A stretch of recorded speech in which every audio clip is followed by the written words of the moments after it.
તો જૂનાગઢમાં બાળકોના સ્વાસ્થ્ય સાથે ચેડા એક્સપાયરી ડેટના બિસ્કિટ વેચાતા રોષ જોવા મળ્યો છે। આંગણવાડીમાં બિસ્કિટ અપાતા વાલીઓ નારાજ છે।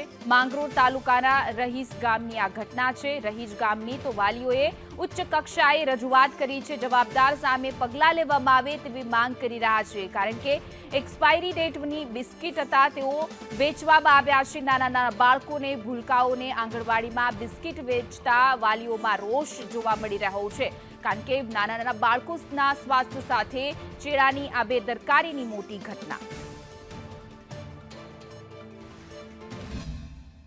હવે આપણે આંગણવાડીમાં મારો છોકરો ભણવા આવે છે, બરોબર। 2 દિવસથી બિસ્કિટ એક્સપાયર ડેટ હોઈ ગઈ છે 7મા મહિનામાં, ઓકે।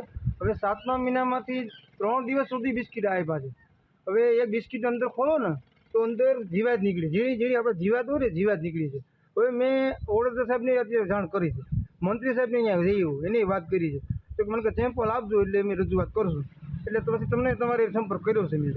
હવે ભવિષ્યમાં લગભગ આ એક નહીં છે, આ બધા વાલી પાસેથી એક બિસ્કિટ ઉઘરાઈ એવું છે।